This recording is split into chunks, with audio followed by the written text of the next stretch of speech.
Hello दोस्तों, आप सभी लोगों का इस चैनल पर स्वागत है। तो भाई और बहनों, आज हम आपको बताने जा रहे हैं सोमवार व्रत की पूरी कथा। महादेव बहुत ही भोले माने जाते हैं, इसीलिए उनका एक नाम भोलेनाथ भी है।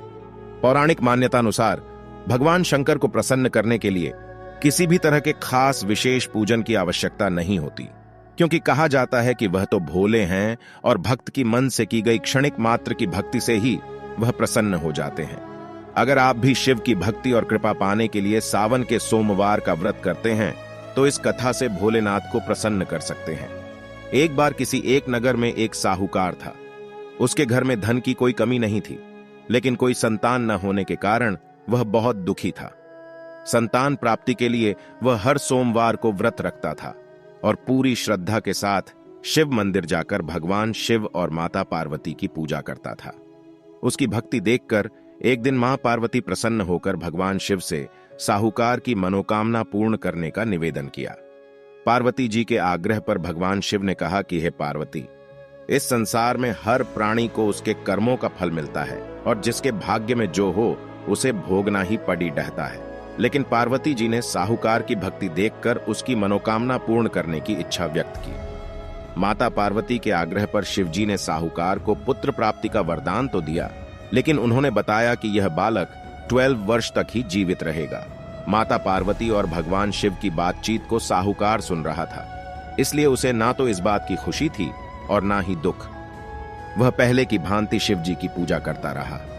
कुछ समय के बाद साहूकार की पत्नी ने एक पुत्र को जन्म दिया।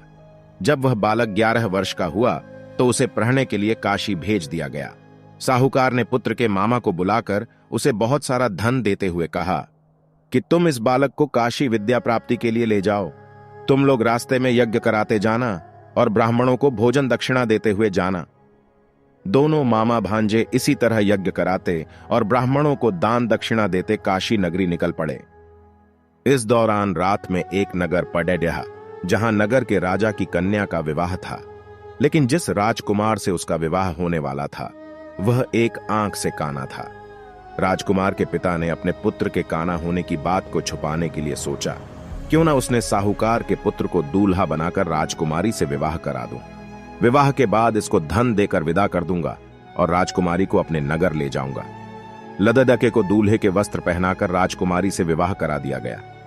साहूकार का पुत्र ईमानदार था, उसे यह बात सही नहीं लगी, इसलिए उसने अवसर पाकर राजकुमारी के दुपट्टे पर लिखा कि तुम्हारा विवाह तो मेरे साथ हुआ है, लेकिन जिस राजकुमार के संग तुम्हें भेजा जाएगा वह एक आंख से काना है।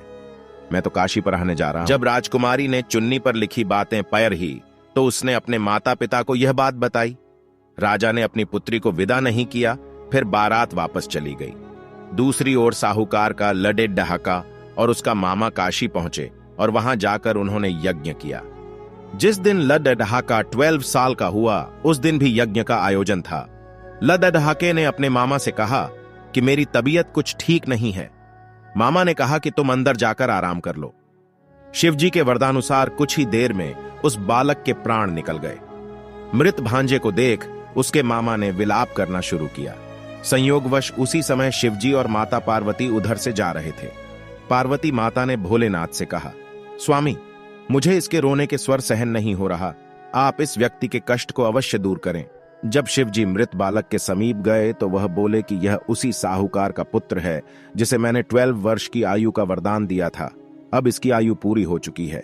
लेकिन मातृभाव से विभोर माता पार्वती ने कहा कि हे महादेव, आप इस बालक को और आयु देने की कृपा करें, अन्यथा इसके वियोग में इसके माता पिता भी तड़ेप्पी कर मर जाएंगे।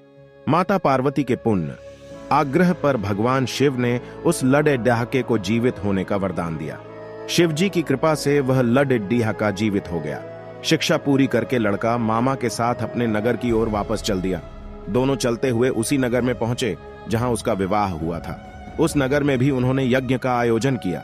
उस लडेडहाके के ससुर ने उसे पहचान लिया और महल में ले जाकर उसकी खातिरदारी की और अपनी पुत्री को विदा किया। इधर साहूकार और उसकी पत्नी भूखे प्यासे रहकर बेटे की प्रतीक्षा कर रहे थे। उन्होंने प्रण कर रखा था कि यदि उन्हें अपने बेटे की मृत्यु का समाचार मिला तो वह भी प्राण त्याग देंगे, परंतु अपने बेटे के जीवित होने का समाचार पाकर वह बेहद प्रसन्न हुए। उसी रात भगवान शिव ने साहूकार के स्वप्न में आकर कहा, हे श्रेष्ठी, मैंने तेरे सोमवार के व्रत करने और व्रत कथा सुनने से प्रसन्न होकर तेरे पुत्र को लंबी आयु प्रदान की है। इसी प्रकार जो कोई सोमवार व्रत करता है या कथा सुनता और पढ़ता है, उसके सभी दुख दूर होते हैं और सभी मनोकामनाएं पूर्ण होती हैं।